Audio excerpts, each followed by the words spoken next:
आज हम करने वाले हैं सर्कल पार्ट 2। सर्कल के बारे में थोड़ी इन्फॉर्मेशन हमने पहले ही जान ली कि सर्कल क्या है, सर्कल में सेंटर, रेडियस, ये सब पढ़ लिया। आज की क्लास में हम सर्कल की थ्योरम्स पढ़ने वाले हैं, वृत्त की प्रमेय पढ़ने वाले हैं। तो जो सबसे पहले जो थ्योरम है उसकी स्टेटमेंट पढ़ते हैं। स्टेटमेंट है equal chords of a circle subtend equal angle at the centre. इसका मतलब है कि एक सर्कल है, एक वृत्त है हमारे पास, और इस सर्कल में दो कॉर्ड्स हैं। कॉर्ड्स आपको बताया था, सर्कल पर कोई भी दो पॉइंट्स को ज्वाइन करने वाली जो लाइन होती है, ये जो लाइन है ये हमारी कॉर्ड है। तो ये जो हमारी ए बी, ये रही एक ए बी कॉर्ड है और एक सी डी कॉर्ड है, दोनों ये जीवाएं हैं। हमें क्या करना है कि सेंटर पर, ये सर्कल का सेंटर है, वृत्त का केंद्र है, तो इस कॉर्ड ने या इस जीवा ने सेंटर पर कौन सा एंगल बनाया है, एंगल ए ओ बी। और दूसरी जो कॉर्ड है, जो दूसरी जीवा है सी डी, इसने एंगल बनाया है सेंटर पर सी ओ डी। तो थ्योरम क्या कहती है कि अगर ये कॉर्ड्स इक्वल हैं तो ये सेंटर पर इक्वल एंगल बनाएगी। Equal chords of a circle subtend equal angle at the centre. अगर कॉर्ड इक्वल है, ए बी सी डी के इक्वल है, तो सेंटर पर बनने वाला एंगल केंद्र पर बनने वाला कोण भी बराबर होगा। तो आपको पहले ही बताया है, अगर किसी थ्योरम को हम प्रूफ करते हैं तो उसको प्रूफ करने का जो पैटर्न है उसमें सबसे पहले गिवन लिखा जाता है। हमने ये डायग्राम बना लिया और लिखा क्या है, a circle with centre O. एक सर्कल है जिसका सेंटर ओ है, वृत्त है जिसका केंद्र ओ है। A B and C D are two equal chords. A B और सी डी दो बराबर कॉर्ड्स हैं, जीवाएं हैं, ये बना दी हैं। और हमें प्रूफ क्या करना है, ये सेंटर पर बना हुआ एंगल है ए ओ बी और सी ओ डी। ये थ्योरम का प्रूफ जो है वो बहुत ही इजी है, सिंपल। जो हम कॉन्ग्रुएंसी करते आए हैं, सर्वांग समता करते आए हैं, वही करना है। तो हम क्या कंसीडर करते हैं, in triangle A O B and triangle C O D, हमने ये दो ट्रायंगल कंसीडर किए हैं, एक ए ओ बी और एक सी ओ डी। अब देखते हैं इसमें क्या क्या इक्वल है। अब यहाँ देखिए ये क्या है, रेडियस है, त्रिज्या है। ओ ए अगर हम देखें, ओ ए इज इक्वल्स टू ओ सी के, ये रही ओ ए और ओ सी। ये क्यों बराबर है, आपको पहले ही बताया है कि जो डिस्टेंस होता है सेंटर का, इसे हम रेडियस कहते हैं, और एक सर्कल या वृत्त की जो रेडियस त्रिज्या होती है वो बराबर होती है। तो ये क्यों इक्वल है, क्योंकि ये रेडियस है, तो रेडियस हमेशा बराबर होंगी। तो ये हमने कर ली एक चीज, ओ ए और ओ सी बराबर। अब दूसरी देखें तो ओ बी, वो भी रेडियस है, इसको सेकंड पॉइंट दो डॉट से डिनोट करके दिखा देती हूँ। ये रहा ओ बी। ओ बी किसके इक्वल है, ओ डी के। ये भी क्यों इक्वल है, क्योंकि ये भी रेडियस है, त्रिज्या है, इसलिए बराबर हो गई। दो चीजें बराबर हो गई। उसके बाद तीसरी ये जो चीज है, मैंने अभी इसको 1 मार्क किया था, इसको थर्ड 3 डॉट से दिखा देते कि तीसरी चीज इक्वल है। और ये ए बी जो है, A B is equals to C D, A B C D के बराबर है। क्यों, क्योंकि ये हमें दिया हुआ है, ये गिवन है कि A B and C D are two equal chords. तीन चीजें हो गई। तो इसलिए triangle A O B congruent, सर्वांग समता का ये सिंबल बना दे, सर्वांग सम है ट्रायंगल सी ओ डी के। अब कॉन्ग्रुएंट है, ये भी साइड साइड साइड, तो इसको लिखेंगे by S S S, rule of congruency. सर्वांग समता के भुजा भुजा भुजा नियम द्वारा दोनों ट्रायंगल्स कॉन्ग्रुएंट हो गए, सर्वांगसम हो गए। जब ट्रायंगल्स कॉन्ग्रुएंट हो गए हैं, इस कॉन्ग्रुएंसी की स्टडी हम पहले से किए जा रहे हैं, तो ये सब आपको क्लियर ही है। जब हमारे कॉन्ग्रुएंट हो जाते हैं ट्रायंगल्स, सर्वांगसम हो जाते हैं त्रिभुज, उसके बाद क्या होता है, उनके जो पार्ट्स होते हैं, यहाँ देखिए इसका पार्ट क्या है, angle A O B is equals to angle C O D. कोण ए ओ बी कोण सी ओ डी के बराबर है। इसका रीजन क्या है, by C P C T, corresponding part of congruent triangles, सर्वांगसम त्रिभुजों के संगत भाग। जब हम एक को कॉन्ग्रुएंट कर देते हैं तो उनके पार्ट्स भी इक्वल हो जाते हैं। अब देखिए टू प्रूफ क्या था, टू प्रूफ यही था, angle A O B is equals to angle C O D, यही हमने प्रूफ कर दिया। तो इस थ्योरम का प्रूफ इतना ही है। जो थ्योरम हमने पढ़ी, हमने थ्योरम अभी जो पढ़ी है, जिसका प्रूफ किया है, वो है कि अगर कॉर्ड्स इक्वल हैं तो वो सेंटर पर इक्वल एंगल बनाएगी। और इस थ्योरम का हमने प्रूफ भी कर लिया, एग्जाम में इसका प्रूफ भी पूछा जाता है। इसी थ्योरम का जो कन्वर्स है, विलोम है, वो आपको पता है इसका उल्टा होता है। वो है if the angle subtend by the chords of a circle at the centre are equal. इसका मतलब अगर कोई कॉर्ड सेंटर पर इक्वल एंगल बना रही है देन कॉर्ड्स आर इक्वल।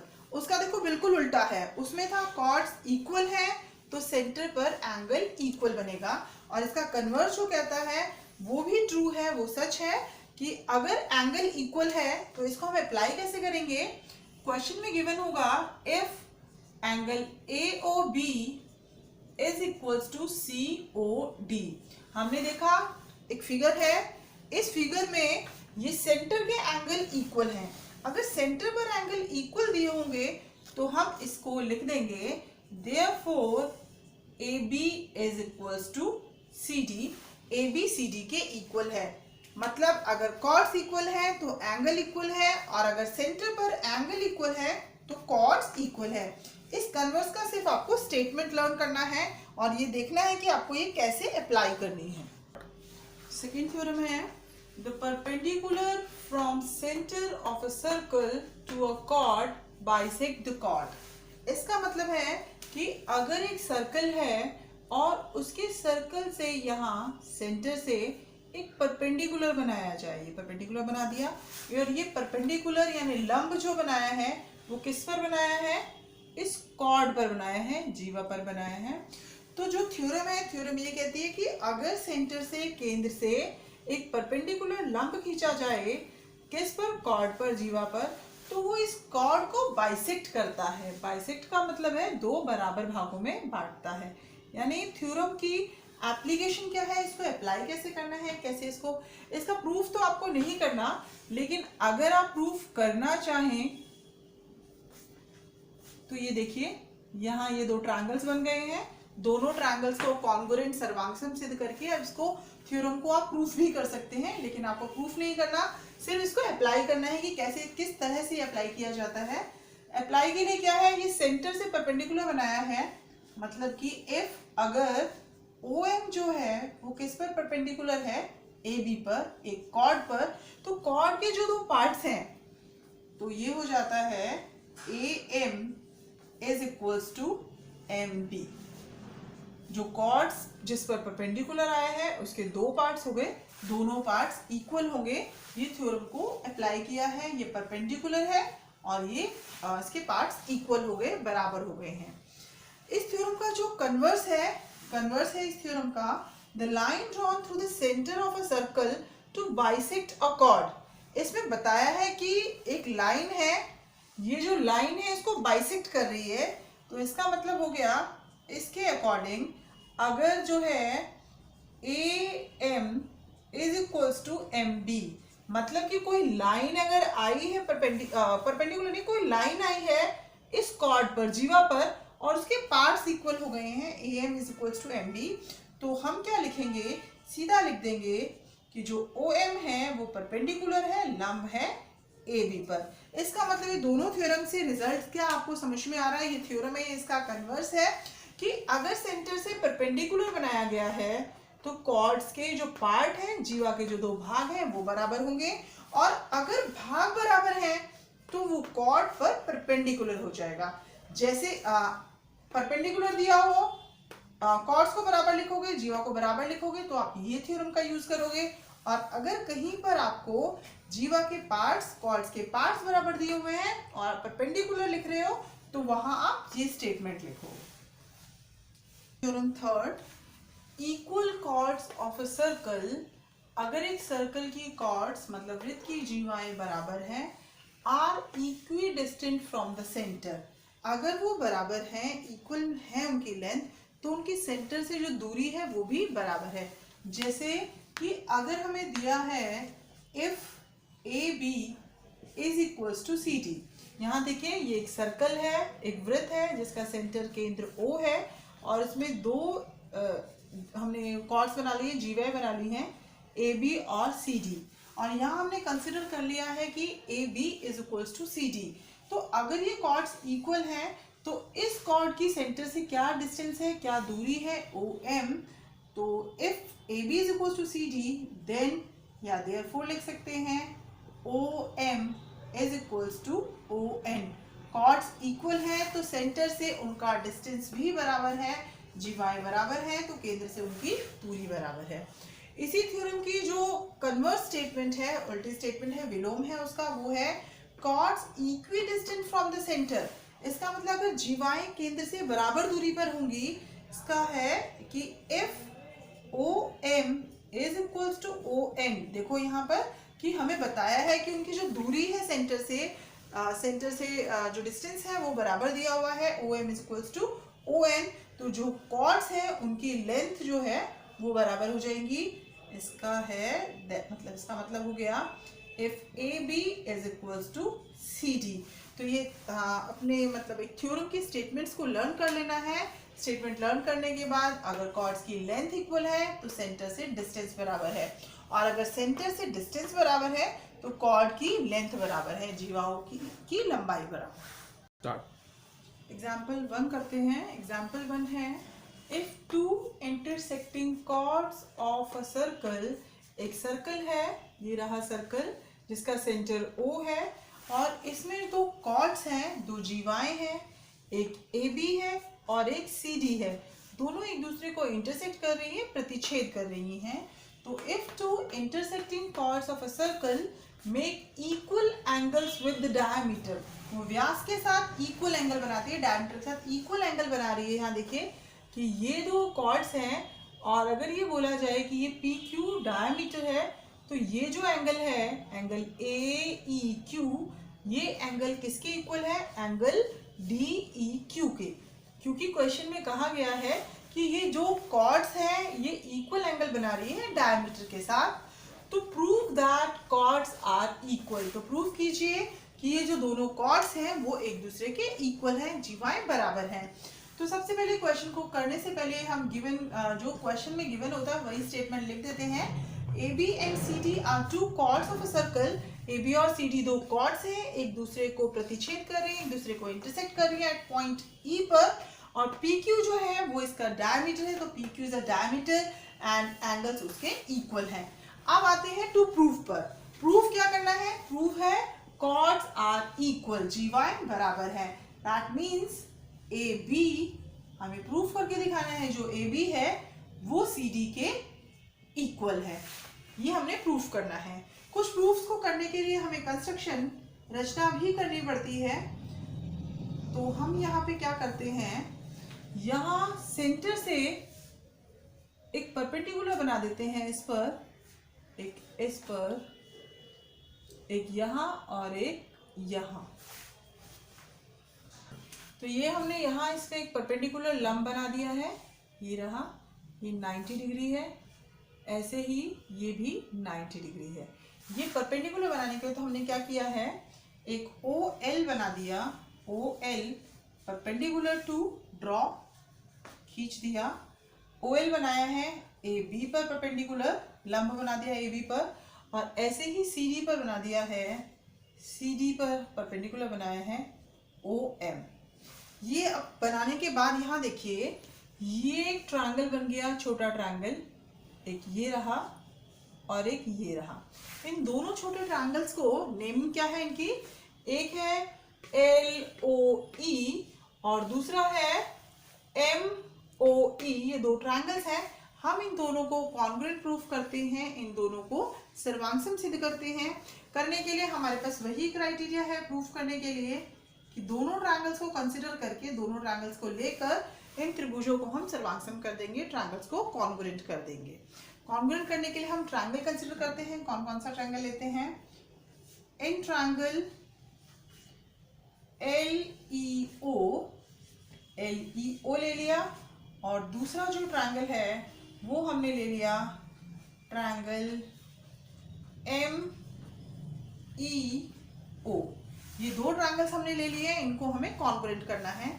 हम देखते हैं इन दोनों ट्रायंगल्स में क्या क्या चीजें बराबर हैं। यहाँ देखिए सबसे पहले ये जो एंगल है, एंगल LEO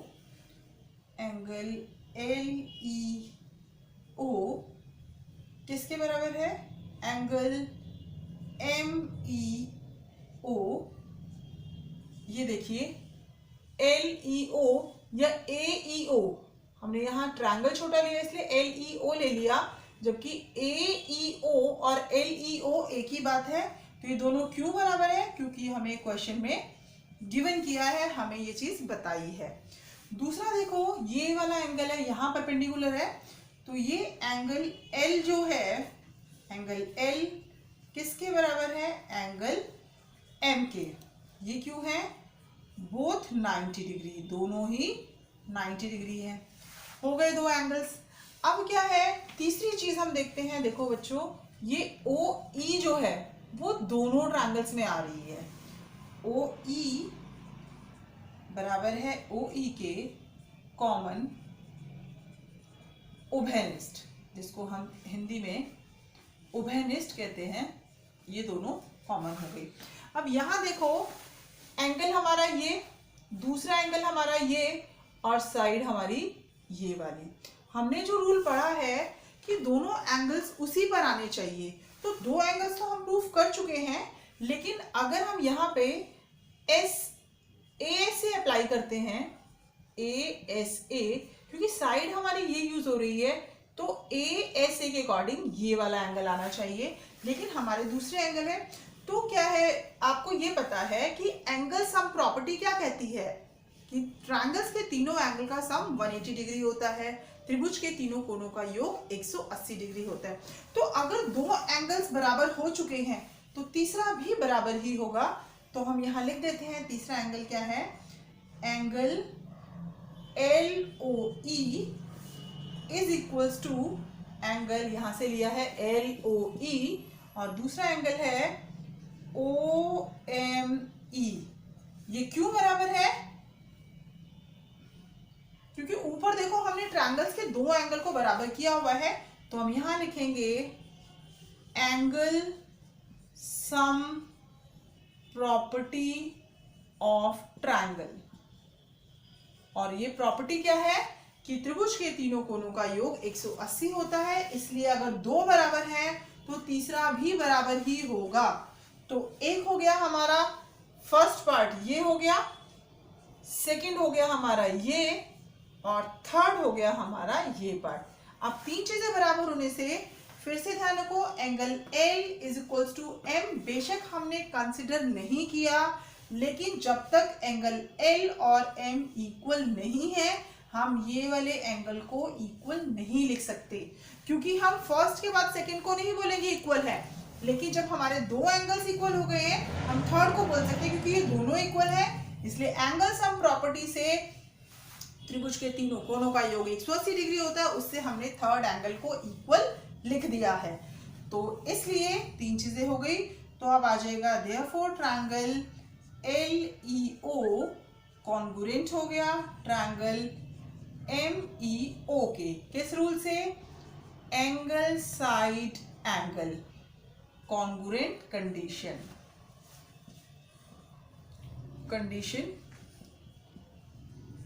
कोण भुजा कोण सर्वांग समता नियम से।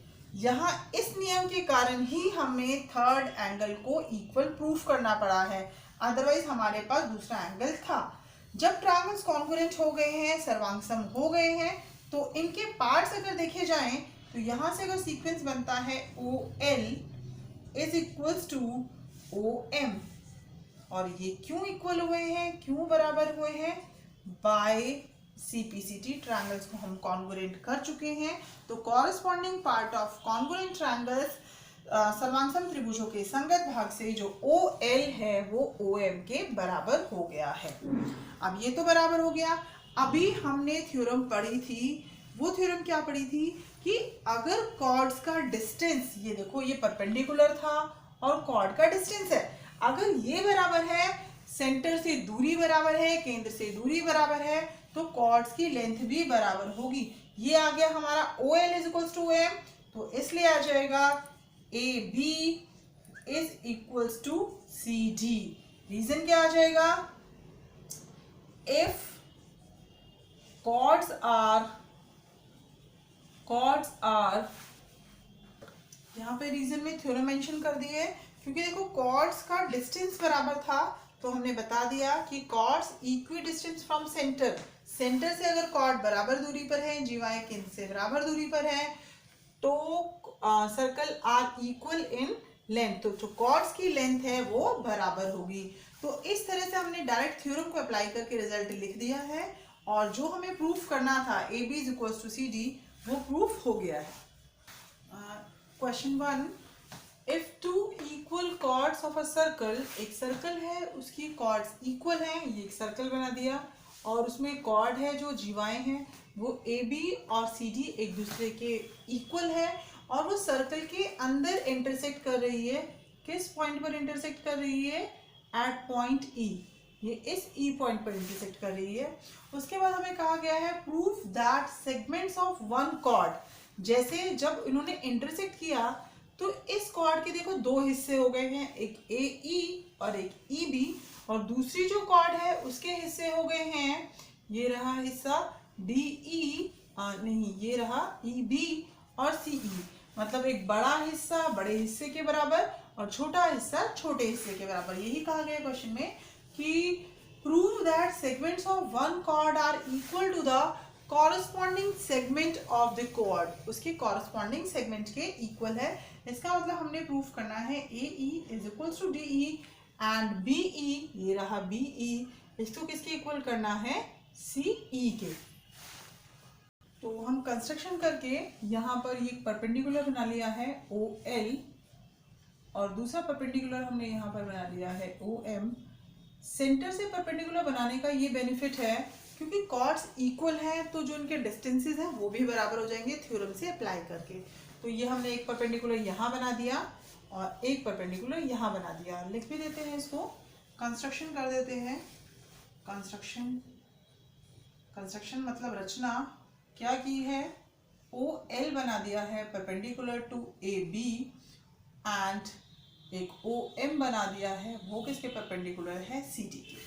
परपेंडिकुलर बनाने का भी आपको बताया, सेंटर से जो परपेंडिकुलर होता है वो कॉर्ड को बाइसेक्ट भी करता है, और अगर कॉर्ड्स इक्वल हैं तो वो डिस्टेंसेस भी बराबर हो जाते हैं। तो प्रूफ करते हुए यहाँ देखिए, ये बनाते ही एक छोटा ट्रायंगल ये बन गया।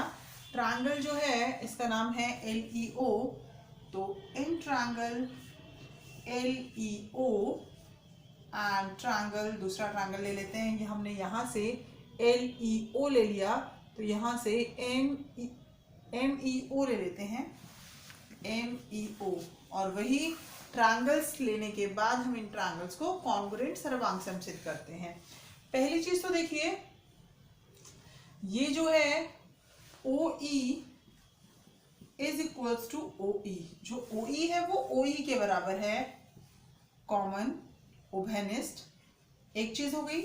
अब क्योंकि हमें जो दिया हुआ है कि दोनों कॉर्ड्स इक्वल हैं, ये जो ए बी है और वो सी डी इक्वल है, तो अगर कॉर्ड्स इक्वल होती हैं तो सेंटर से उनका डिस्टेंस भी बराबर होता है।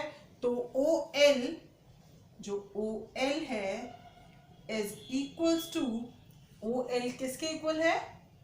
ओ एल इक्वल है ओ एम के। रीजन हम लिख देंगे, equal chords are equidistant from center, बराबर जीवाएं केंद्र से बराबर दूरी पर होती हैं। दूसरा, ये हमने बनाया ही परपेंडिकुलर है, तो ये जो एंगल है ये OLE, एंगल OLE, और दूसरा एंगल OME, ये भी इक्वल हो गए, बोथ 90 डिग्री, जो दोनों हैं दोनों ही 90 डिग्री हैं। क्योंकि हमने, क्यों है ये दोनों 90 डिग्री? क्योंकि हमने कंस्ट्रक्शन से इनको परपेंडिकुलर बनाया है। अब यहाँ देखिए, एक तो हो गया ये परपेंडिकुलर, एक ये OE कॉमन और एक ये, तो यहाँ कॉन्ग्रुएंसी का, सर्वांग समता का कौन सा नियम लग रहा है? क्योंकि 90 के सामने जो होता है वो हाइपोटेन्यूज यानी कर्ण होता है, तो देयरफॉर ट्रायंगल LEO कॉन्ग्रुएंट हो गया ट्रायंगल MEO के by RHS rule of congruency, RHS नियम के द्वारा। आपको पता है हम कॉन्ग्रुएंट किस लिए करते हैं, कॉन्ग्रुएंट हम इसलिए करते हैं कि इनके कॉरस्पॉन्डिंग पार्ट्स को इक्वल लिख सकें। अब देखिए ये हो गया, तो इस ट्रायंगल का अगर एल ई देखें, ये रहा एल ई किसके इक्वल हो गया, यहाँ से अगर हम पेयर भी देख लें, वैसे एल ई दिख ही रहा है, एल ई इक्वल हो गया यहाँ से एम ई के, रीजन क्या आ जाएगा इसका, by C P C T. ये हमने एक रिजल्ट लिख लिया कि एल ई किसके बराबर हो गया है, एम ई के। अब देखो ये हमने परपेंडिकुलर बनाए थे, किस लिए बनाए थे, ताकि इनके जो पार्ट्स हैं वो जब सेंटर से हम बनाते हैं परपेंडिकुलर, केंद्र से ये लंब बनाते हैं, तो ये इसको कॉर्ड को बराबर भागों में बांटता है। तो कॉर्ड्स हमारी पहले से ही इक्वल है, ये हमारा रिजल्ट आ गया है। तो अगर हम ये कहें A B is equals to C D, A B और सी डी तो इक्वल हैं, रीजन क्या है इसका, गिवन, ये बराबर है। अगर ये दोनों बराबर हैं तो half of A B is equals to half of C D. अगर दो चीजें बराबर हैं तो उनके हाफ भी बराबर होंगे। अब ए बी का हाफ देखिए, ये रही ए बी। अब ए बी का हाफ क्या है, आपको बोला था कि जो ये सेंटर से परपेंडिकुलर जाता है वो कॉर्ड को बाइसेक्ट करता है। तो ए बी के ये सेंटर से गया एल, तो एल ए और एल बी बराबर हो जाएंगे। तो हाफ ऑफ ए बी क्या हो गया, ए एल, और इसका हाफ क्या हो गया, यहाँ से इसका हाफ क्या हो जाएगा, ये इधर से एल ए आ गया, इधर से ये आ गया डी एम। और ये हमें पता कैसे चला है कि हाफ ऑफ ए बी, क्योंकि सेंटर से परपेंडिकुलर कॉर्ड को बाइसेक्ट करता है। तो इसका रीजन लिखेंगे, perpendicular from centre to the chord bisect the chord. अगर हम केंद्र से जीवा पर कोई लंब बनाएं तो वो उस जीवा को दो भागों में बांट देता है। ये आ गया A L is equals to D M. अब ये हमारा इसको अगर मैं 1 लिख दूं, जो अभी हमने प्रूफ किया सीपीसीटी से, और इसको लिख दिया 2, और इन दोनों को हम ऐड कर दें, 1 और 2 को ऐड कर देते हैं, ऐड 1 एंड 2 वी गेट, हमें मिल जाएगा, क्या मिलेगा, एल ई के साथ लेफ्ट के साथ लेफ्ट पार्ट ऐड होता है, एल ई के साथ ए एल ऐड होगा, L E plus A L is equals to, यहां से लेफ्ट क्या है, एम ई, तो एम ई के साथ ऐड होगा डी एम। ये कर दिया ऐड। अब डायग्राम में देखिए, एल ई के साथ हमने ए एल मिला दिया, तो ये क्या बन गया, ए ई। इसी तरीके से ये यहाँ ऐड है, एम ई देखिए, ये रहा एम ई के साथ मिला दिया डी एम, तो ये बन गया D E. A E is equals to D E. एक पार्ट देखिए टू प्रूफ से मैच हो गया है, ए ई और डी ई। अब क्या है, हमने ए ई तो निकाल लिया है, अब हमें दूसरा पार्ट चाहिए ई बी, ये नीचे वाला हिस्सा चाहिए। तो हम क्या करते हैं, इसको पहले हम थर्ड लिख देते हैं, ये रहा थर्ड। अब जो हमारे पास था ए बी में से इसको सब्ट्रैक्ट कर देते हैं, इसको क्या करें, यहाँ हमने ऐड किया इसको ए बी, या इसको ऐसा करते हैं, इसको नंबर 2 डाल देते हैं, इसको 3 कर देते हैं, ये रहा 3, ये रिजल्ट आ गया 4। इसलिए किया हमने यूज़ किसको किया था यहाँ पे, फर्स्ट एंड थर्ड को, तो यहाँ इसको फर्स्ट एंड थर्ड लिख देते हैं। ऐसा इसलिए कर रहे हैं क्योंकि अभी इसका एक सेकेंड पार्ट बचा है, इसको भी नेमिंग कर देंगे तो क्वाइट थोड़ा इजी हो जाएगा। अब सेकेंड इक्वेशन में से हम फोर्थ को सब्ट्रैक्ट करते हैं, तो यहाँ सब्ट्रैक्ट करते हैं, सब्ट्रैक्ट 4 फ्रॉम 2। ये 4 में से 2 में से 4 को सब्ट्रैक्ट कर रहे हैं, तो आएगा सब्ट्रैक्ट मतलब घटा रहे हैं, तो लेफ्ट है ए बी में से माइनस किया ए ई, और यहाँ देखिए लेफ्ट क्या है, सेकेंड का लेफ्ट क्या है, सी डी में से सब्ट्रैक्ट किया डी ई।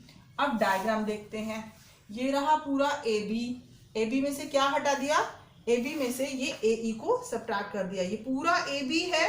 ए बी में से अगर हम ए ई को हटा दें, ए ई को सब्ट्रैक्ट कर दें, माइनस कर दें, तो यहाँ से जो पार्ट बचेगा वो क्या आ जाएगा, BE।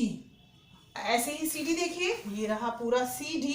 CD में से क्या सब्ट्रैक्ट कर रहे हैं, CD में से DE सब्ट्रैक्ट हो रहा है, DE माइनस हो रहा है, तो यहां से कौन सा पार्ट बच रहा है, CE। ये रहा। तो जो हमारे दो पार्ट्स प्रूफ करने थे, AE किसके इक्वल करना था, DE। यहाँ वी गेट भी लिख दीजिए कि हमें रिजल्ट मिल रहा है, यहाँ हिंदी में लिख सकते हैं, हमें प्राप्त होता है AE is equals to DE आ गया, और उसके बाद यहाँ माइनस करने के बाद BE is equals to CE आ गया। हेंस प्रूव्ड, मतलब हमारे जो दोनों पार्ट्स थे, दोनों सेगमेंट थे, उस कॉर्ड्स के जो पार्ट थे, जीवाओं के जो हिस्से थे, वो बराबर हो गए हैं। Question 2, if a line intersect to concentric circles. अब ये कॉन्सेंट्रिक सर्कल्स क्या होते हैं, सकेंद्रीय वृत्त। इसका मतलब है कि ऐसे सर्कल्स, दो सर्कल्स हैं, दो वृत्त हैं, जिन दोनों का सेंटर जो है वो सेम है। ये एक स्मॉलर सर्कल है, छोटा सर्कल है, उसका सेंटर भी O है, और जो बड़ा सर्कल है उसका सेंटर भी O है। और एक लाइन है, ये रही एक लाइन, इसने इन दोनों सर्कल्स को 4 पॉइंट्स पे इंटरसेक्ट किया है, कट किया है, A, B, C और D। हमें प्रूफ करना है AB is equals to CD। इस AB को इस CD के इक्वल प्रूफ करना है। तो हमने लिख दिया, टू प्रूफ क्या करना है, AB is equals to CD। Construction क्या किया है, यहाँ पर एक OM ड्रॉ कर लिया सेंटर से, एक परपेंडिकुलर ड्रॉ कर लिया है सेंटर से, OM परपेंडिकुलर टू AD। ये इस पूरी लाइन पर परपेंडिकुलर है, तो जो AD पर परपेंडिकुलर है वो BC पर भी परपेंडिकुलर होगा। अब प्रूफ करते हैं। अब यहां देखिए, ये जो बड़ा सर्कल है, बिगर सर्कल है, उसकी कॉर्ड कौन सी है, AD। तो हम यहाँ यही लिखते हैं, AD is chord of bigger circle. ये जो AD है बड़े सर्कल की जीवा है, एंड जो OM है वो परपेंडिकुलर है इस AD पर। पूरी लाइन पर ही है, हम AD पर लिख रहे हैं। अब क्या है, यही थ्योरम हम पढ़ रहे हैं। हम जब से हमने मतलब आज की क्लास शुरू की है, उसमें हमने काफ़ी सारी थ्योरम्स पढ़ी हैं। उसमें एक थ्योरम पढ़ी है कि अगर सेंटर से परपेंडिकुलर पर आए तो वो कॉर्ड को बाइसेक्ट करता है। अब ये सेंटर से आया OM, तो इसका मतलब AM परपेंडिकुलर, AM किसके इक्वल हो गया है, AM is equals to DM। ये इसके पार्ट्स इक्वल हो गए। रीजन क्या आएगा, रीजन आएगा perpendicular from centre of circle to the chord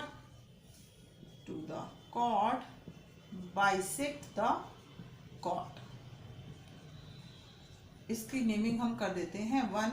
इसका मतलब है सेंटर से अगर कोई परपेंडिकुलर आएगा तो वो कॉर्ड को बाइसेक्ट करेगा, इस जीवा को दो हिस्सों में बांट देगा। दो हिस्से क्या है, AM है और DM है। इसी तरह अगर हम ये स्मॉलर सर्कल देखें तो इसकी जो कॉर्ड है वो BC है, तो BC is chord of smaller circle. ये छोटे सर्कल की, ये यहाँ बिगर लिख दिया, बिगर सर्कल था, ये छोटे सर्कल की त्रिज्या जीवा है, and OM perpendicular to BC। अब अगर छोटे सर्कल को देखें, बाकी को आप देखो ही मत, तो इसके पार्ट्स क्या हो जाएंगे, एक BM हो जाएगा और एक CM हो जाएगा।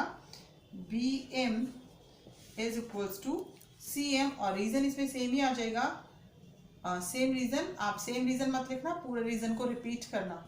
यहाँ मैंने लिख दिया है सेम रीजन, लेकिन आप ये पूरा लिखेंगे क्योंकि यहाँ भी क्या है, कॉर्ड ये परपेंडिकुलर है, इसने कॉर्ड को बाइसेक्ट कर दिया। अब क्या करते हैं, हम सबट्रैक्ट करते हैं, subtract equation second from first. Equation first क्या है, AM है, AM में से लेफ्ट साइड से हमने BM माइनस किया है, और इधर से DM, तो लेफ्ट साइड क्या है, DM में से CM माइनस करते हैं। अब डायग्राम में देखिए AM है, AM यहाँ से ये पूरा है, AM में से क्या सब्ट्रैक्ट किया है, BM। तो जब आप AM में से BM को हटा देंगे, यहाँ से क्या बचेगा, सिर्फ AB। ये आ गया सिर्फ AB।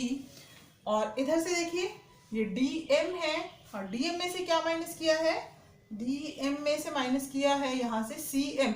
ये देखिए पूरा DM है, CM हटा दिया, यहाँ से बचेगा सी डी। अब देखिए हमने प्रूफ क्या करना था, A B is equals to C D, ये आ गया, हेंस प्रूव्ड, ये सिद्ध हो गया। तो आज की क्लास में हमने एग्जाम्पल्स और क्वेश्चंस कर लिए हैं। तो आज की क्लास में इतना ही, मिलते हैं नेक्स्ट क्लास में नए टॉपिक के साथ। Bye bye, till then bye bye, thank you so much.